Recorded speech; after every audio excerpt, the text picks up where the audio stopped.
It's Wizards versus Lesbians, a podcast for your ears. Hello and welcome to Wizards versus Lesbians. My name is Isaac.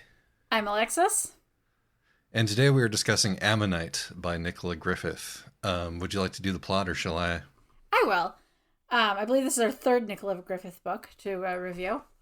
Yes. So Marguerite Angelica Taishan, is an anthropologist who has been sent to the planet of Jeep to test out a vaccine because the planet of Jeep has only women because there's a virus that has both allowed these women to reproduce by something approximating but not quite parthenogenesis, and it kills all the men who land on the planet. And this is stopping our space mega corporation from exploiting the planet. And thus, they have sent Marg, the anthropologist, to go and see what she can find out and test out their new vaccine. And she has all sorts of adventures while getting to know the various different cultures of this all-women society. Yep, I would say that sums it up. This is another all lesbian utopia ? This is another all lesbian colony book, but it could not be more different from the last one that we covered, and also it is actively a response to the last one we covered, or books of that ilk. Yes, I mean, the last book that we covered, Daughters of a Coral Dawn, is very much emblematic of a specific kind of book, and this Ammonite is very much a response to that kind of book. Yes, although it does follow the same plot beats as that kind of book. And why we say this with such confidence because the author says so in her afterword. Yes, but also it's obvious. Yes, it is also obvious. But Nicola Griffith is very kind to critics in that she gives little, explanatory blurbs, or at least after her first couple of novels. I feel like if nothing else, what she does is provide some notes so that the critics don't embarrass themselves. Things like, this is not supposed to be autobiographical, or this is a response to. Yes, Nicola Griffith is smarter than you, and she wants to help you out a little bit. Also, Nicola Griffith, friend of the podcast. I don't know if she counts friend of the podcast. She tweeted us once. Yeah. And I just want to say this has happened with many authors, actually, over the course of this podcast, despite our tiny little reach. And we like it. We love it. Please do reach out to us if you have heard us review your book. But it may make us reviewing other books of yours weirder. That's true. Because we have no control over that, honestly. But despite that, I think that we can offer a pretty honest review of this one. I mean, we did a pretty honest review of The Nightbird's Feather, I think, and that's written by a personal friend of ours and my former roommate. Exactly.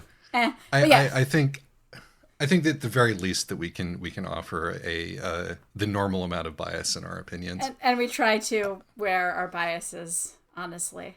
Yes. So, are there wizards? Not really, but there is a giant space megacorp, which is kind of like a wizard. Actually, never mind. There's totally wizards. What is Deep Search if not wizardry? Yeah, there's magic users all over the place. I take it back. Thinica is definitely a wizard. Right. The imperialist wizard is off-screen, but also exists in the form of the faceless corporation. But there are also wizards who are lesbians. Yes. And lesbians. Sort of lesbians, but even if weren't a lesbian when you started off this project, you sort of have to be by the time it's over, or else you're just going to be pretty lonely. Yeah, and I will note that the sort of that is an interesting thing the book does. We can talk more about that, but that sort of homosexuality coping. I know there's a specific term for it, but I've forgotten. But this thing that you see in single sex environments doesn't really situational homosexuality. Thank you. We don't really see that question dealt with at all in this book, and that is an interesting decision which we can talk more about later. Which we will talk more about later. But having said that, why should you read this book? It's well written. I mean, Nicola Griffith is a good writer. Yes. It's do you want The Left Hand of Darkness but with lesbians? Because that's pretty much what this is. I mean, yeah, sort of. I think that this one's actually less interested in what it does to a society to remove gender differences. Like, I think in some ways, I think that actually this book makes a perfect complement to The Left Hand of Darkness, because Left Hand of Darkness is very much, what is this, what does society look like if you take away gender, the gender binary? Right. And really exploring that. And this one is more saying that humans are, human society will repeat the same, will fall into certain patterns regardless of the gender binary. That the gender binary can actually be somewhat set aside because you can pick any gender and the people in it are basically human. Yes, I would say that it is absolutely a response to and a critique of The Left Hand of Darkness, but is also very, very indebted to The Left Hand of Darkness and to Le Guin generally. Yes, this is very much a post-Le Guin book, but I honestly wish we'd see more stuff that was directly inspired by Le Guin. Well, the problem is that it's extremely hard to do. Yes, it is hard to pull. You have to have some serious literary chops to pull off. Yeah, I would say like the Texkalon books are sort of in that vein. Yeah, I can see that. I see more Cherry in them than Le Guin, but there's some of both. Yeah, it is a well written literary novel, and lots of interesting things happen in it. Why shouldn't you read it? Well, for one thing, and this is actually in some ways also a Le Guin thing, it doesn't really have, the pacing is very jerky. This is my least favorite Nicola Griffith novel. I'm happy that it's the first one. Yes. But I did find it very slow going. Yeah. Particularly in sort of the middle third and even towards the end. Things go very slowly, and the book is very interested in a lot of things that it sort of takes for granted that you, the reader, are going to be interested in. And if you happen to be interested in those things, then great, but it's not going to try to sell you on it. Yeah, I would say that that's definitely the case. There's also, and the thing is that it makes up for this, because it's not that long of a book, by just jumping forward in time, but that, especially at the beginning, that can be somewhat jarring. Yeah. And there's also some there's some woo present. And in a book that's also extremely scientific and critical, that it struck me, as a sort of a wrong note toothache kind of an addition to this venue. Well, you can pitch woo to your sweetie, but don't pitch woo to me, 'cause I'm already taken. But don't pitch woo-woo to me either, and don't pitch oo-woo to me, 'cause I'm already a furry. Just don't. Despite everything, it veers a little bit more towards women's magic than I think that it means to. Yeah, I think that that's fair. And I think this is a good example of, can you, when you write in a genre to critique that genre, how much are you still going to fall into the tropes of that genre? And this does fairly well, but I don't think it quite escapes that, the confines of of the genre that it's working within. Yes. This also has our classic, boy, this sure is a long, dull segment about misery, which captures the feeling of misery, but yes.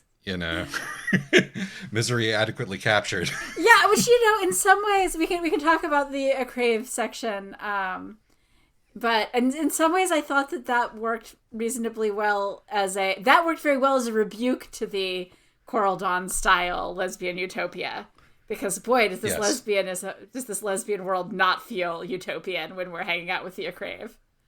And you think, okay, anyway, I have a lot I want to say about them, actually, so we can put that into a spoiler zone. Alrighty.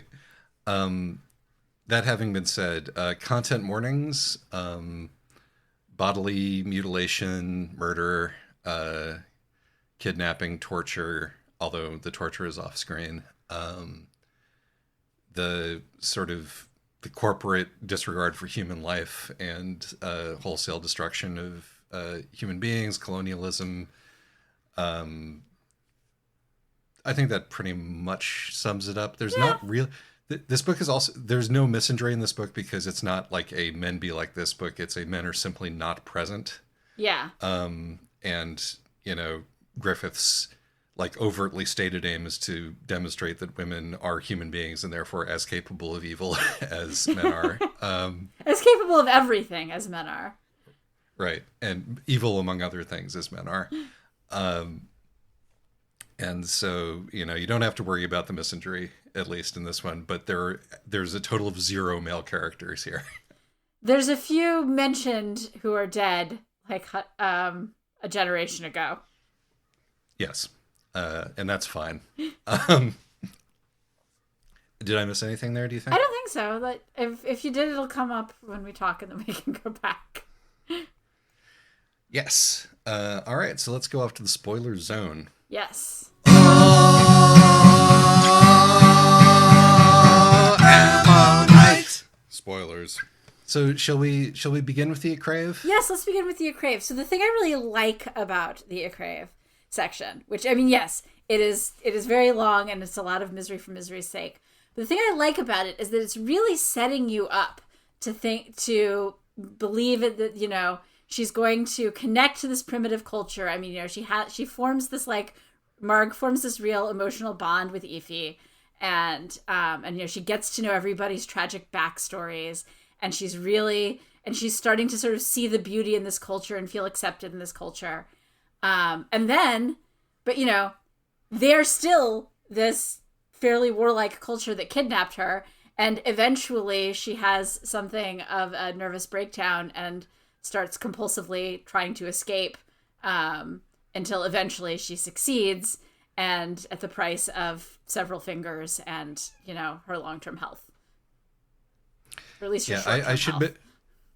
I should say that the specific misery section I meant was the part after she escapes. Oh, when she's just like healing? When she's no. Oh, when she's just like staggering through the staggering through the snow for. Well, you know, you compare this to Left Hand of Darkness, and perhaps this is just what every book that's, you know, about gender needs, as a long section where everybody's miserable in the snow. Well, I mean, the Breath of the Sun managed to do it without really dragging it out too badly. So that's true. Shout out to the Breath of the Sun. Yay. But I agree. But that is balanced against the fact that, you know, having set up the expectation for her to, you know, I mean, this book is very interested in what going native means, obviously. Yeah. The whole, she's a trained anthropologist, Marg is, and one of the good ones in capital letters, and very invested in being one of the good ones, one of the smart ones, and extremely, extremely, extremely in control. Yes. And the book is all about the gradual relinquishing of that control, because she actually does want to belong to something. Yes. Also, I mean, that control is wrested out of her pretty quickly, and to some degree, she has to accept that that she can't be in control all the time. Well, it's challenged from without a lot, but like the Crave don't break it down. She finally has to consciously decide to stop taking the vaccine and to surrender to the planet. Right, it's her choice in the end. Well, the timing is her choice. It's clear that she's not going to be able to, you know, she runs out of the vaccine and she decides to stop taking it before she runs out, so that she can time her symptoms, which, as anybody who's, you know, had to go off a medication for one reason or another, has, you know, that's actually, I thought that was a very relatable moment. Yes. Actually, one of the things that I enjoyed about the book in general is that so many of the big consequential decisions that are made are the result of happenstance or poor communication or weird timing. This book actively resists being a heroic or allegorical narrative and tries instead to be a history, which I really appreciate. Yeah, and I mean the whole thing of a chunk of the message is missing because they use they use a fairly inefficient way of passing along information, and this completely overhauls the politics of the planet, because the part where she says got the virus makes it through, and the part where she says had to stop taking the vaccine because I ran out doesn't. Yeah. But this is one of many, sort of coincidental or accidental, but massively consequential things that happen from the former sentient natives of this planet who are still sort of hanging on, were attempting to return to their ancestral hunting grounds, but the initial human ship showed up at exactly the same time, just completely coincidentally, and forced them back into the wilderness. Yes. And Marg showing up at the Crave at this exact moment to activate this, sort of dormant Messiah complex in this crazy woman. Mm-hmm. The book is very much hey, not all of the horrific consequences of colonial, contact are intended. It's not all, it doesn't have to be active cruelty, or the will to genocide the people. With the best will in the world, you donk the balance of a society a little bit. You put the edge on something that's already decaying or already under strain, and then the whole thing just goes nuts. Yeah. And of course, and I also like that the threat to the Goth, the native creature, the non-human indigenous population, who unfortunately I felt like were kind of underexplored, but that's fine. But I enjoy that the threat to them isn't the corporation. The corporation's too busy dealing with the virus, and it's the quote unquote native inhabitants, the ones who've been there for centuries. Yes. And that actually is a good way to bring us back to what we were talking about before we kind of got tangented. And what I wanted to say was that Marg resists the sort of the narrative with the Crave, also because the Crave are not good people. Or are not people who you would want to be your, native found family, for a number of reasons, most of which are structural and situational. But then she goes ahead and does it anyway when she meets a better group of people. Yes. Well, it takes her 3 tries, right? She tries with the... Right. The first lesbian colony was too agrarian. The second lesbian colony was too cold. The third lesbian colony had the right kind of lesbian and a hot tub. She tries with the one group first, and then, but she still wants to do her research, and then she does with the Crave, and then it's the third. It's Ulfos people in the woods. Yes, the people with the correct lesbian who she finds attractive, and who wants to hear her story. 2 very important things. Yes. The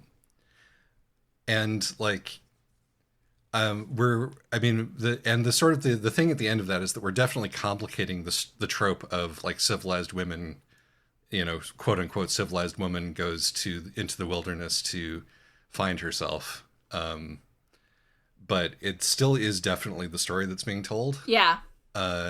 She still does, do the native drugs, and go into a trance and find her true name and her true calling, and yes. And is incredibly self-involved throughout the whole thing. She never really stops being. Marg is always quite self-involved. And it's I'm resisting the urge to, be like, white woman goes to India here, in part because Marg is not white. But she has a very cool, interesting background. She's, Portuguese, Chinese from Macau. And is, the daughter of anthropologists.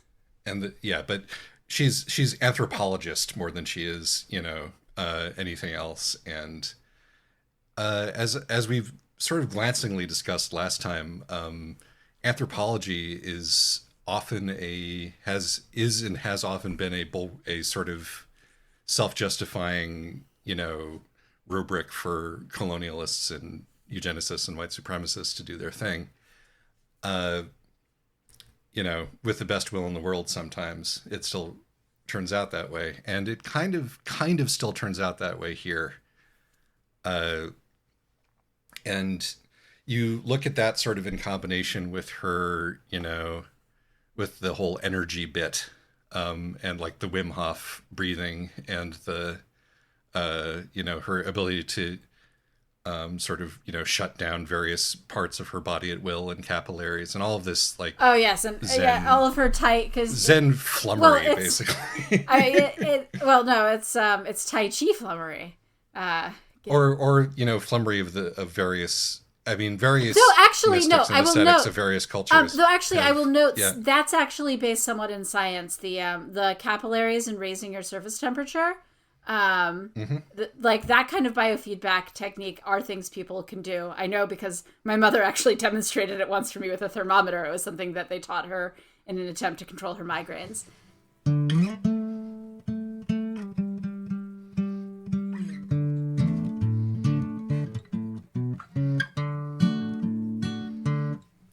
My mother also demonstrated a number of techniques, including applied kinesiology. She would determine whether I should take medicine by having me hold the bottle in my hand and seeing how strong my other arm was, among other things.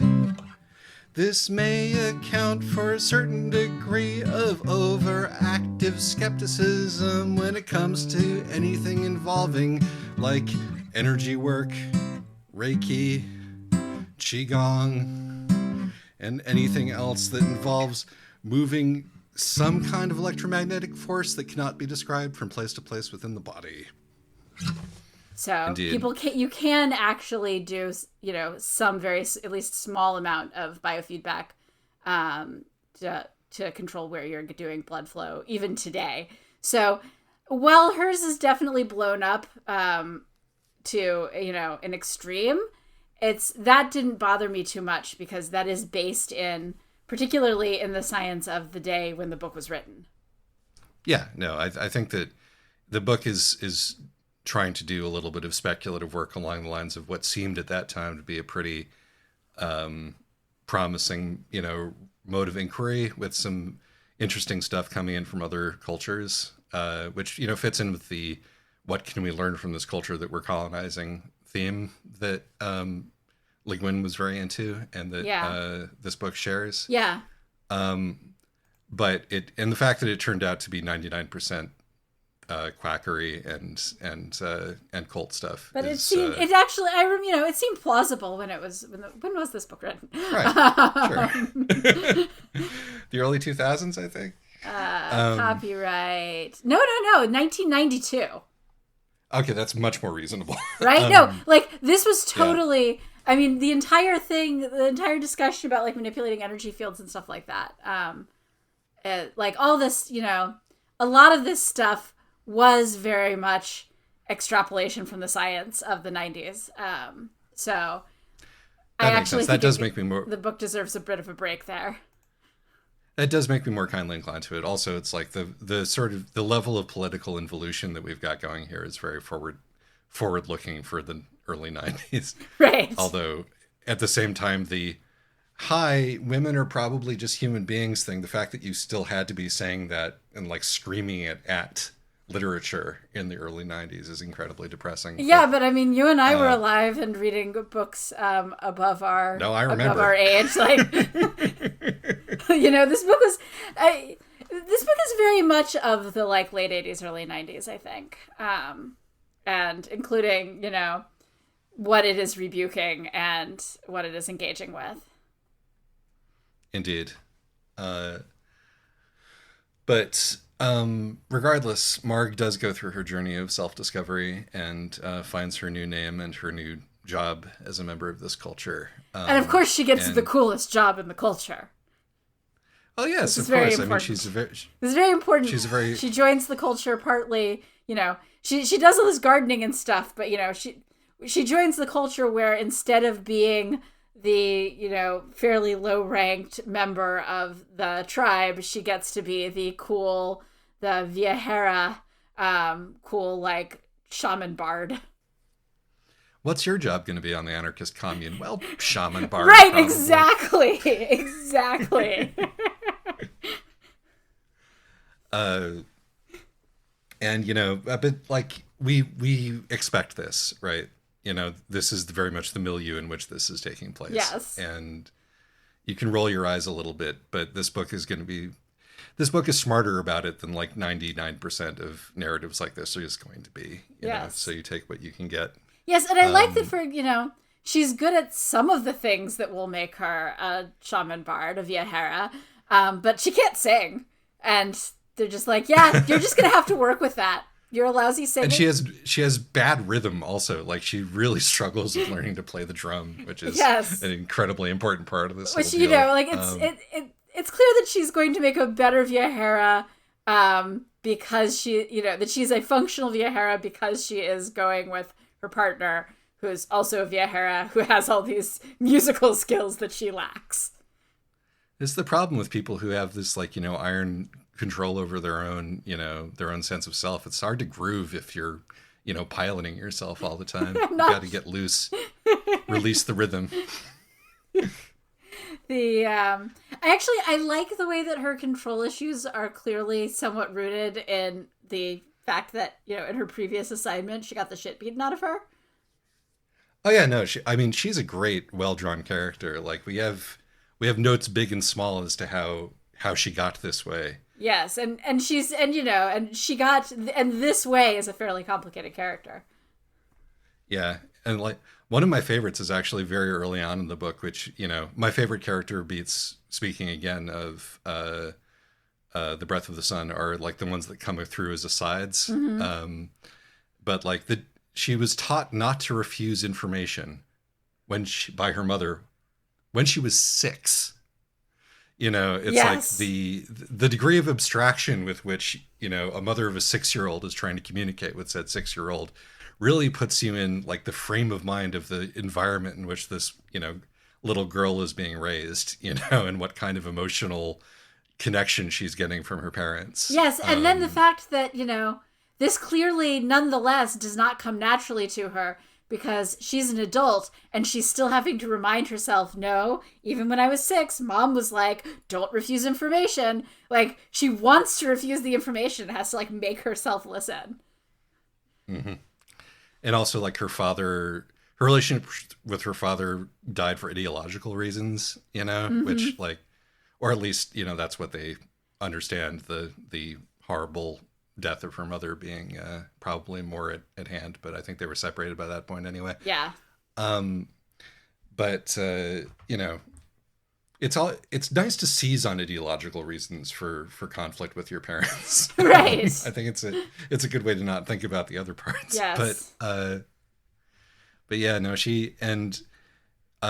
we get to see her go through, like, I think I've mentioned Wallace Shawn's The Fever before. Actually, I think I mentioned it in the Marion Zimmer Bradley episode, because a very similar thing happens in in those books. But like the culture shock or adapting to a new ideology, like literally being the infection with the fever and the delirium.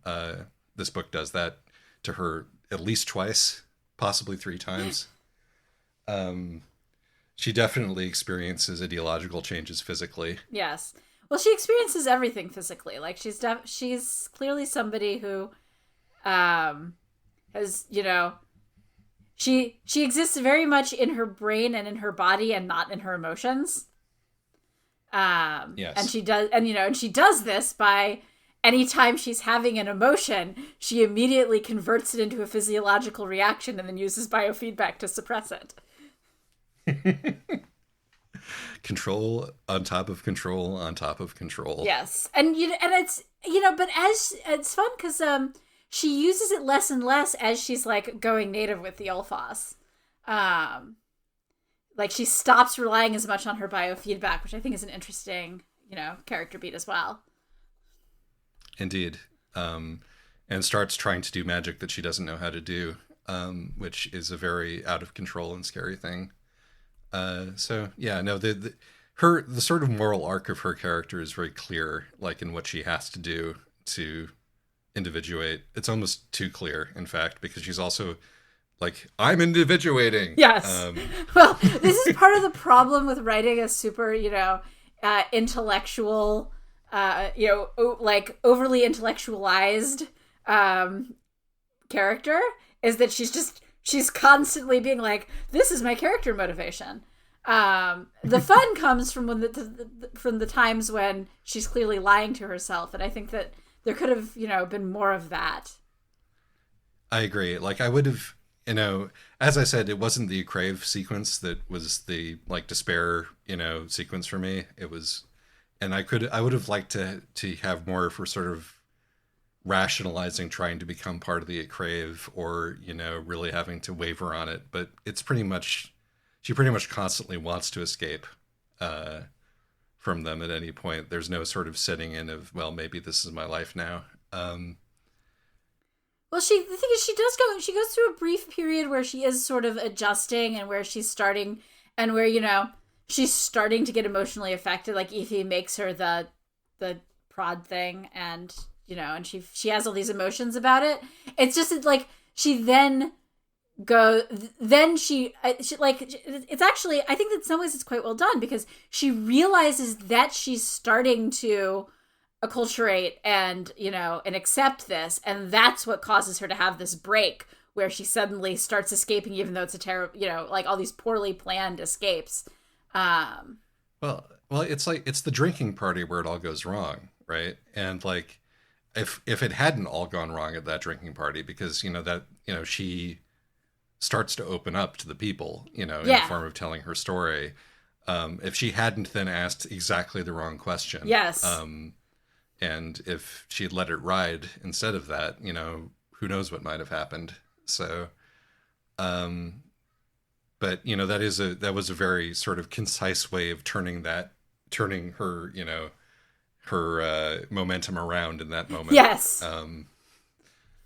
But I really like that whole part. The sort of Winfrey's third person retelling of her own story is just so Whitney, yeah, thank you, is so delightfully creepy. Yes, it's really awful and good, at the same time. Whitney is a great character, and she works fairly well as a antagonist, and kind of as the big scary thing near the end, because you've spent all this time. It's sort of the reverse. Like often you get the big scary villain and then you humanize them. And in this case, you have this very human woman who has, all these, reasonable, understandable bad experiences that have led her to become the extremely screwed up person that she is. And then she sort of reemerges as the sort of flatter, big scary villain. But you don't have to. She's already been. She shows up pre-humanized. Exactly. It's very good. No character here is let off without some humanization, which is always a good sign. Yes, even Lathan, who who's kind of awful.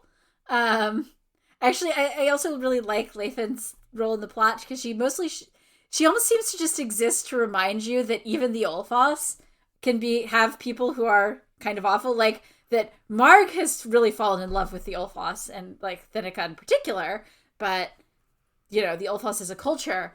But Lathan, who's the one who rescues her, is just terrible. I mean, she kills the sentient being.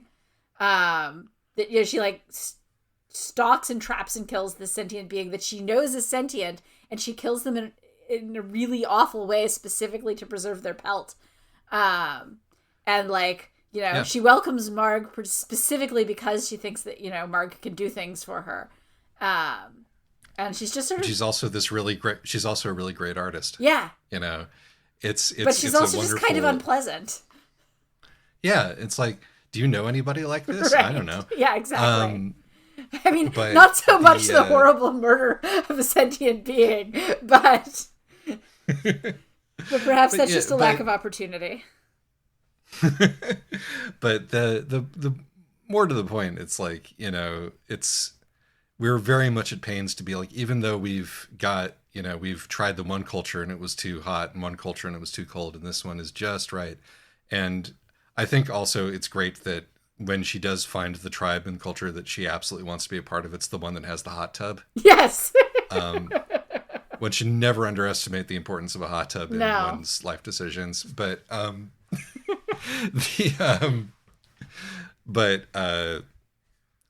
it's extremely important to note that, you know, it's not the good one, it's the one where she fits. Yeah. You know, because we're all human beings at the end of the day, as this book is very much at pains to let us know. So let's talk about the other viewpoint character that we get. Danner. Yes, I worry about how this whole project is going to go after the end of this narrative, and not just because the corpo is probably going to come back, but, you know, I think Danner is not going to be easy to deal with as the leader of the new humans. Yeah, I mean, she does seem to be learning. She does seem to be learning, but her sort of, I think it's another really good moment in the book is like, you know, she's learning to be patient and to consult with people and to not trust her instincts or her training necessarily, and to, you know, and she's going to let Marg and what's her name go to try to treat with the ravening Icrave. And she's like, all right, I've learned, I've grown, I'm a leader who listens to people. And then when she finds out that they already left, she's like, fuck. And right. I'm immediately going to revert to type. I'm going to do, quote, I'm going to be able to do my job at last. Yes. And it's very clear that her job is massacring the natives. And like, there's a part of... I don't actually think that that's the case. Her job includes potentially massacring the natives. It's not that she wants to massacre them at that moment. Yeah. Well, okay, so yeah, her original job is in fact to massacre the natives. That's why the mirrors, the company militia are there. But she does seem fairly invested in trying to create a sustainable way of life for these stranded company employees. Oh no, 100%. And it's really, I mean, one of the reasons that she's a fascinating character is to watch her struggle against, first of all, being the consummate overachiever. Yes. And second of all, and overachiever in this instance means being very good at her job, which includes such things as massacring the natives.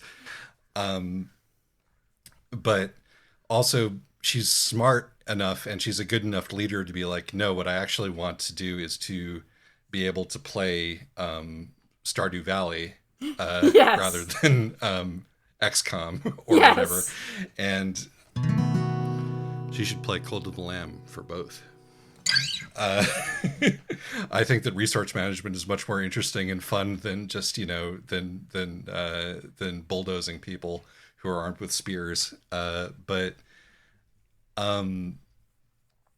despite that, like, it's that training is very deep in there, and her desire to do good and to take all of the guilt and responsibility of everything on her shoulders is very deep in there, and it leads her to make crazy decisions. Oh yeah, absolutely. And I mean, part of this is that we, you know, she showed up as a lieutenant, and the only reason that she's the acting commander is that everyone above her was male and died.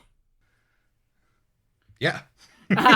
Like, you know, her like defensiveness and imposter syndrome it's real easy to see where that came from.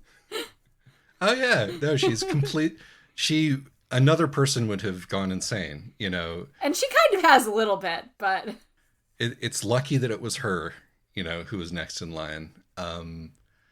This and the virus is well, we'll circle back to talking about the virus, but no, it's very clear that she is in fact the right person for this job, but her job's impossible. Yeah. And watching her try to do her best and to like, you know, there's a sort of very, you know, Jack Bauer 24, I'm going to use unethical methods of interrogation here, although thankfully the book is too smart to think that torture is one of them. Right. I'm simply going to rob this woman of her dignity. Yes. And I like that the book, you know, makes very clear just how thoroughly she's been robbed of her dignity. And does not necessarily... She poops herself. Yep. And it does not... And, you know, and, like... In a way, it doesn't really matter. You know, like, I'm not really sure how much that information, knowing who it was who's communicating to them, to the corporation, is even that helpful. No, it doesn't. It doesn't tell her anything. Right. This is very much just that she's doing because she's freaking out. And she's freaking out because, you know, she feels like she's got all this invested in being a good commander, and so if somebody is spying on her, then that means she's not a good commander, you know, because she's lost somebody's loyalty, and so she's going to resort to unethical interrogation methods. Right. She has all of these traits, like, you know, need for control, need for loyalty, you know, and a difficulty delegating and trusting people, that you would in another similar book would be like, well, you know, that's what men do. Yeah. And this book is like, no, that's what being the leader of this colony does. Right. You know, and that's the best case of what being the leader of this colony does, you know? Yeah. And no, that's true. Like, that absolutely, in any other book, she absolutely would have been a male character. Even in a lot of books written today. Yeah, and I think that I think that it is the correct take to say that it doesn't matter what gender you are. Right, no, this is absolutely, what happens when you are already, you know, when you put an overachiever in a position above their, you know, confidence and immediate capabilities, is they excel and get extremely neurotic. Indeed. And so I really appreciated that. Yes. I liked, but let's talk then about the sort of, you know, why are there no men in this book? I mean, it's really obvious, you know, in this case. The virus is never, like, explained. I was thinking as we were going through it that it was like this was a bioweapon of some kind, that, you know, it was like the revenge of the original natives of the planet or something. It's not. It's just a virus. It's just convenient is all. We needed a way for there to be no men on this planet and for the women to be able to reproduce anyway. And so here we go. And it also is a nice, nifty metaphor for, you know, the two-way cultural exchange bit. And also, and the reason that we don't have any men here is because the author is interested in telling stories about people without gender being a factor. And, you know, I don't think that there's any deeper investigation that necessarily needs to be done there. Yeah.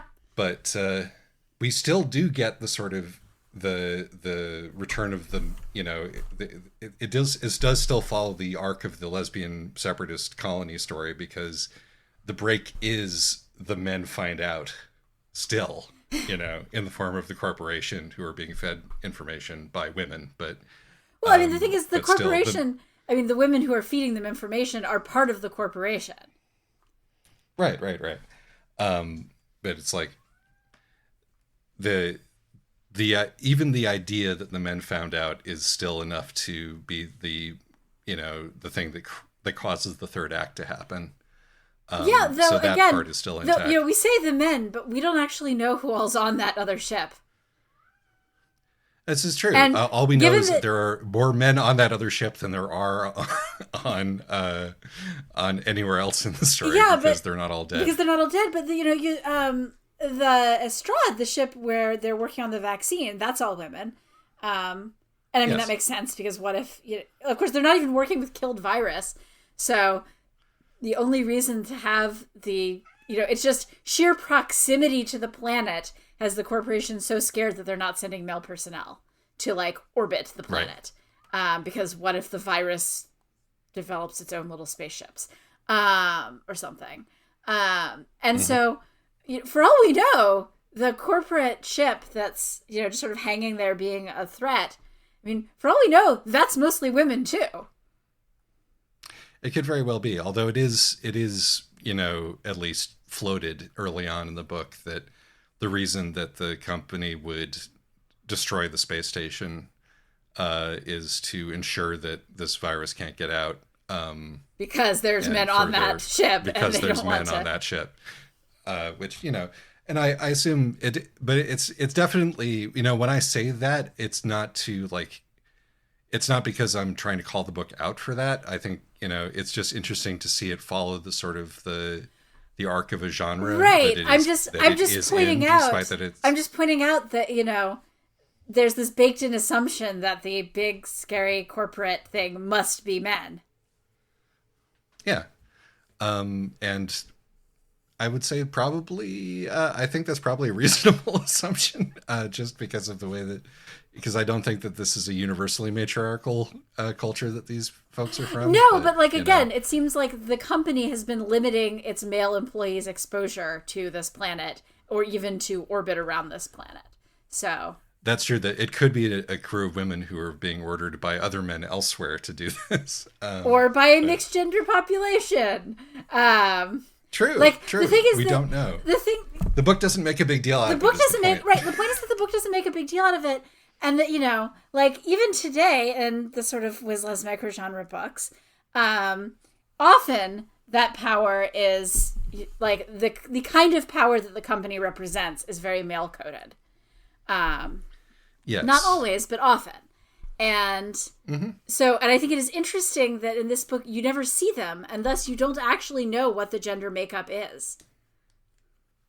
True. This is absolutely true. And we want, you may want to read it as being male because it's, because it is a very male-coded kind of power, but we don't actually know. Because we never see them. Mm-hmm. No, I want to read it as male to make it fit with the rest of the lesbian space colony books. Also that. But also, but really, you could, if you abstract the gender away, being well, the colonialists always come back. Yeah. Yeah, and I think that's actually the thing. The thing is actually the colonialists always come back, and in these other lesbian space books, colonialism is inherently male. Right. Which it turns out it isn't necessarily. And we can name check any number of female heads of state who were in charge of nation building or imperial projects in the name of defending the hearth, or simply in the name of, being Catherine the Great. Yes. I needed to check to see if I was being unfair to Catherine the Great. So many people over the years have been unfair to Catherine the Great. It turns out I was not being at all unfair to Catherine the Great. She kind of invented the sport of invading Ukraine. Turns out the real things that people do are more damaging to the world and its history than anything that a horse can do to a woman. But okay, so colonialists always come back, and this is a thing that we see you're right, we see this in both Ammonite and Daughters of a Coral Dawn. And in both cases, somebody's spaceship gets blown up. It's just who does the blowing up is different. And for why. And for why. And, yeah. Right. So, okay. Actually, so here's the thing I do want to talk about Ammonite. So, Ammonite is a story about a virus and a pandemic and virus control measures. And so, this means one thing in the 90s where the virus is AIDS. And it means something very different now where the virus is COVID. Yes. And so, absolutely. how do you, this is a very, I guess, English class question, but I feel like this should, this has changed my reading of it from when, how has this changed our reading from, I mean, I didn't read this in the 90s. I read this at basically actually the same month I read Daughters of Coral Dawn. But, it's, when I first read this book, to me, the virus control measures seemed, draconian. And obviously the virus is scary, but why are you going to these extreme lengths? Like, couldn't you figure out other ways of containing it? Do you have to blow up an entire spaceship full of people? And now and post-COVID, you're like, well, and it's now post-COVID, it's more that particular kind of, because, okay, so when I was growing up, because I grew up, in Atlanta's gay neighborhood. And so I knew people who were HIV positive. I knew people, even as a small child, who died of AIDS. And so I also knew that even though this virus was scary, most of the discourse around it was ridiculously overblown. Right. And Ammonite comes out, and thus was, written before the really good antiretroviral cocktails came out. So it's very much of that context. And of this context where fear of the virus is hyped up specifically to be fear of undesirable populations. Yeah. And it's not that COVID hasn't brought plenty of that also. I mean, there's been plenty of COVID-related anti-Asian hate crimes, and for that matter, other hate crimes. But COVID is a virus that is much more easily transmissible. And if anything, society, it feels like, wasn't controlling it seriously enough, except in the PRC, where they were, in fact, doing these kind of draconian measures, and we saw that they were not actually a good way to run things either. Effective. Well, they were effective while they worked. They're just not a sustainable way of governing a population, even in an authoritarian state. So, indeed.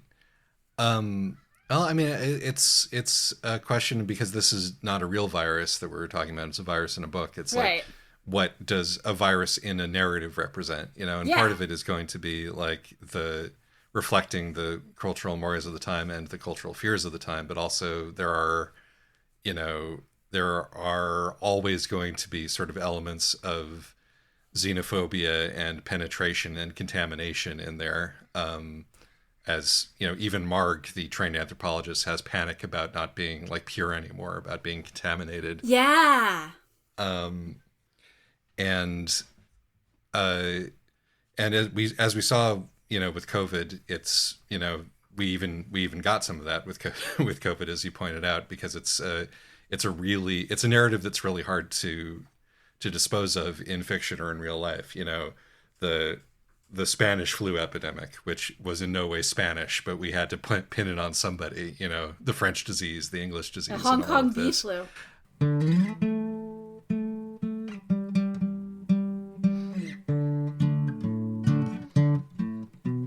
Alexis here is referring to the Hong Kong flu epidemic of 1968, which I didn't know about, but apparently it did start in Hong Kong. They call it the Hong Kong bee flu because that's what their mother called it, for reasons that we will never know. And so there's always going to be a sort of a core element of it, but with AIDS, it was really easy to pin it on particular undesirables. Yes.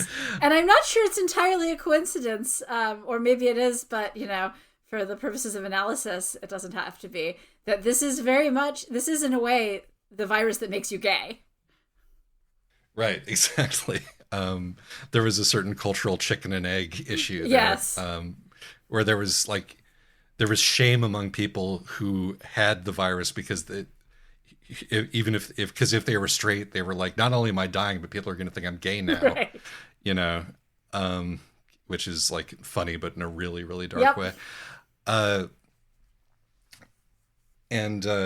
yeah, no, you're right to point out like both the way that the cultural valences around this change, but also the ways in which it is always at its core kind of the same thing.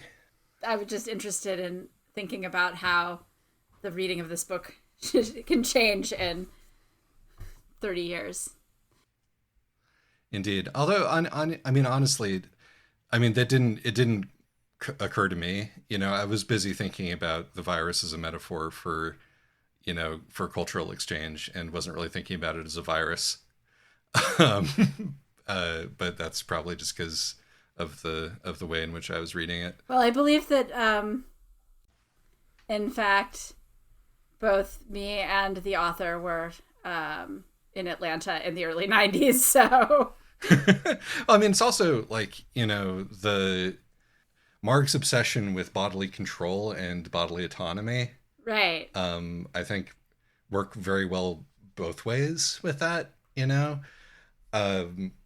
because it's like part of going from like a sort of quote unquote modern, because the modern culture in science fiction is always this culture right now, no matter how far in the future it is.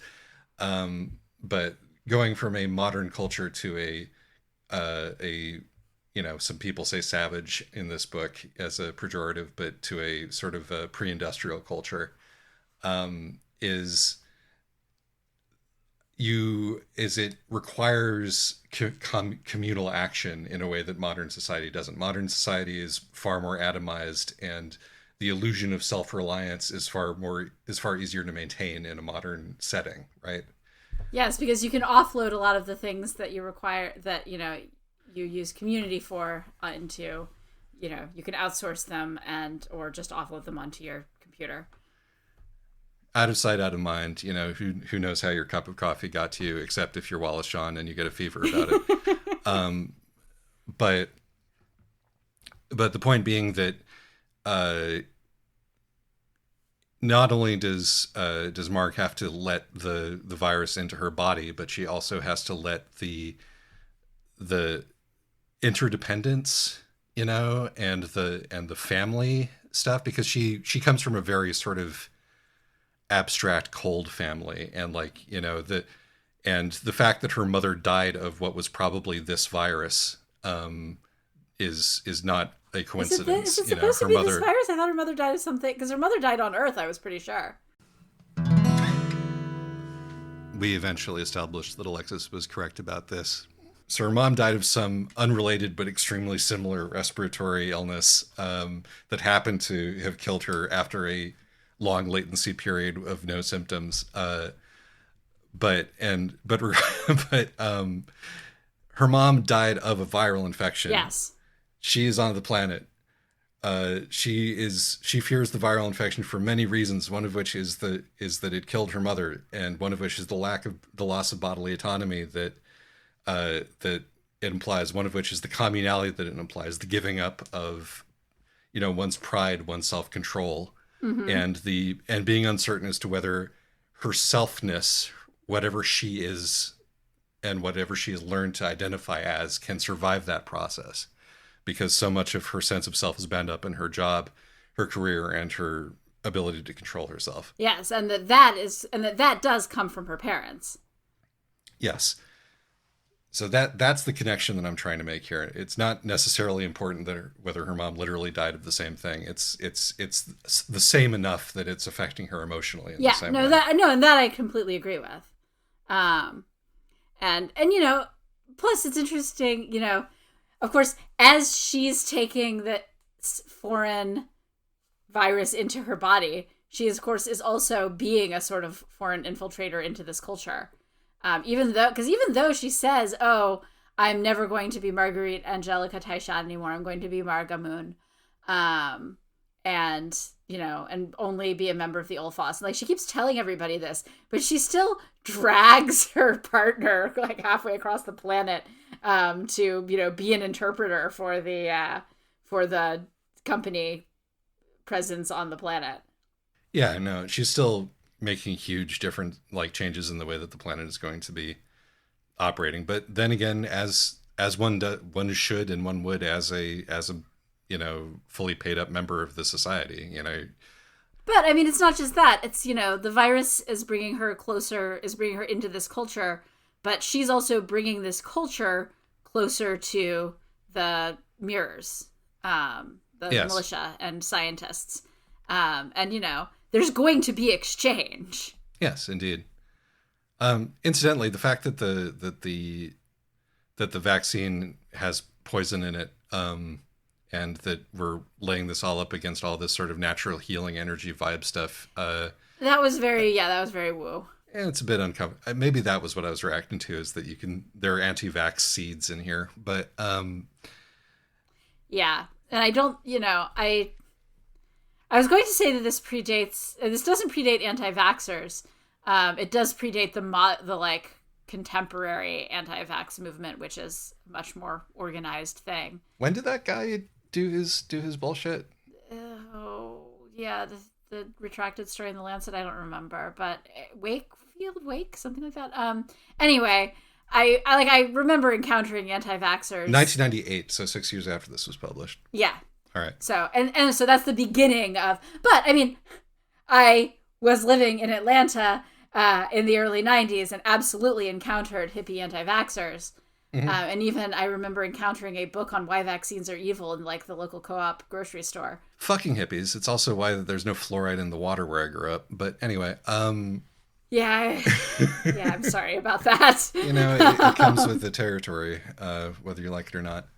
Right. And I agree that this sort of, I mean, it works on a metaphorical level, but I don't like that I'm not a huge fan of all this modern medicine is useless and only natural healing and just suffering the virus is going to do anything. And part of that is that, it's a story. Part of that is that this is Marg's story of, viruses are scary and uncontrollable because that's, part of what she has to learn for her character arc is that life is scary and uncontrollable. But still, it ends up creating some unfortunate. Yes.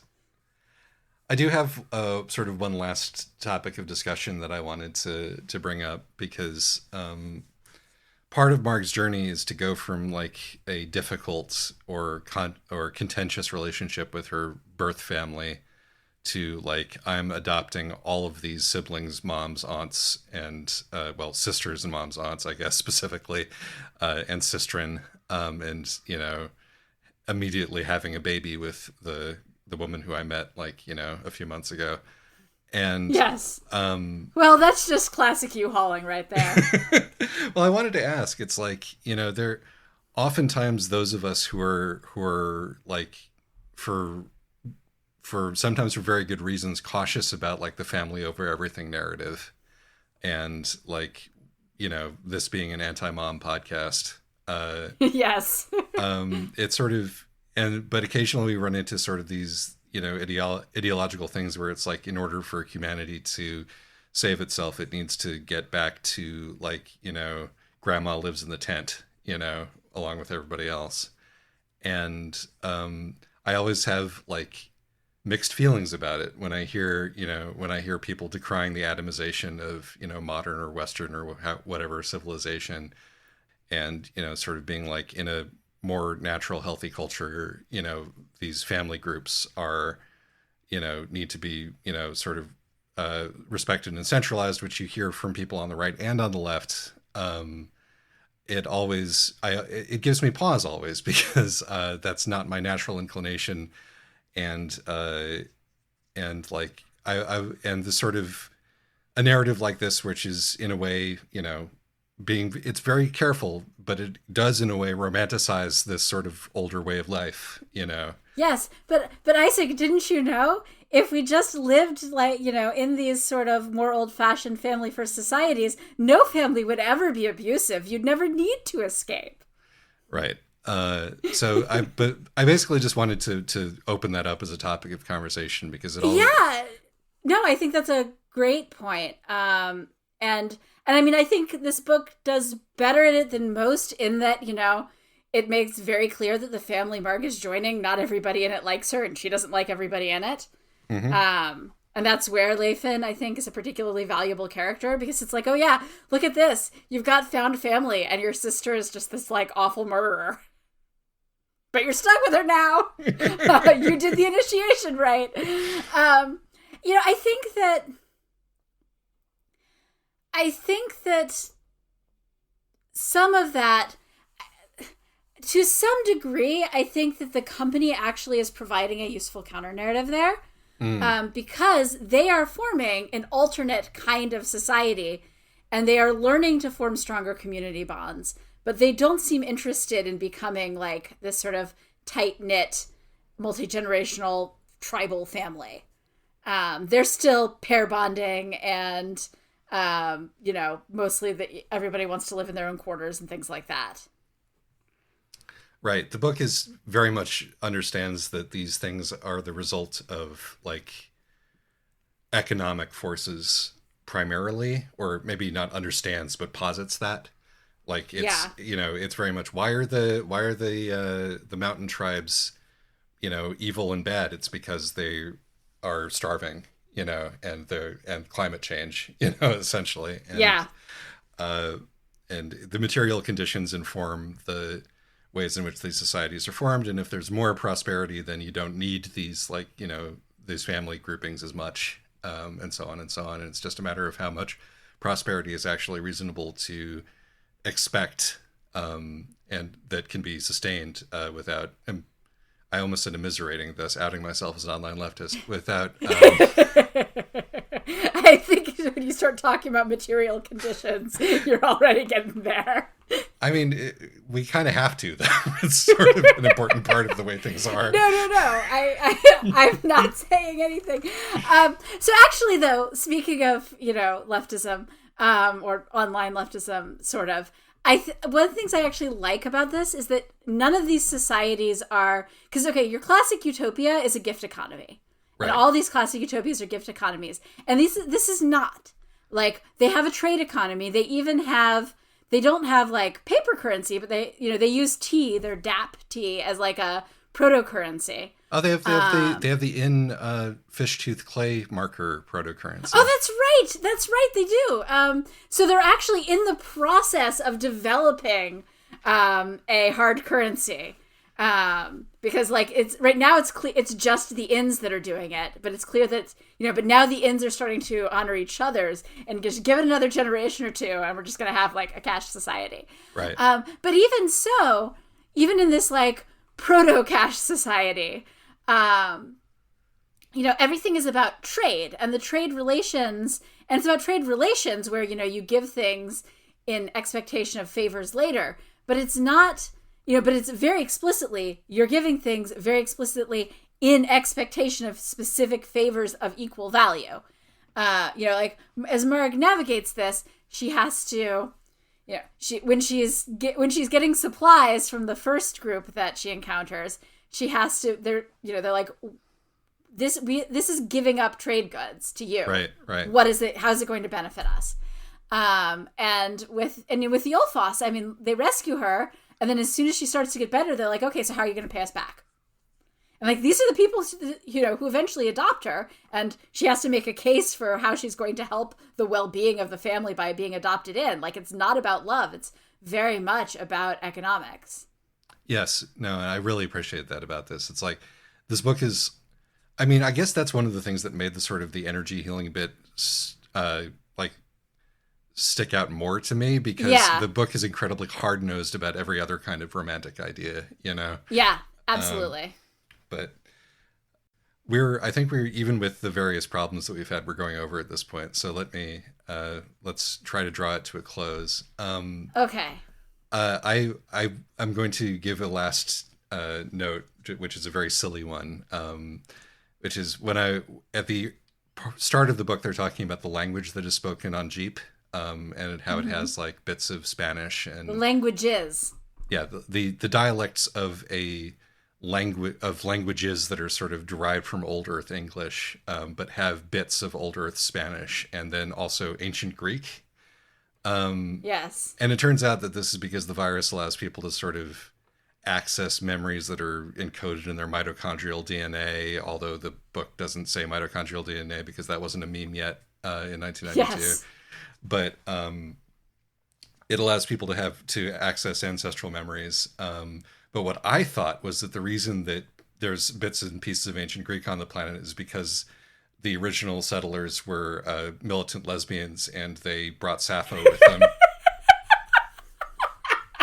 I love that idea. Which sadly did not turn out to be the case, but no. I'm pretty sure that if they brought Sappho, it was in translation. Yes. Just bringing their copies of If Not Winter. But yeah. So that would not have happened in my brain if we had not been reading the books that we had been reading. But yeah, that's fair. So, well, that's a good note to end it on, I think. Well, fair enough. All right. Solitaire next week? Yeah, let's do Solitaire next week. All right. Or a bonus episode. But next will be Solitaire, next Mainline episode. All right. Bye-bye. Bye.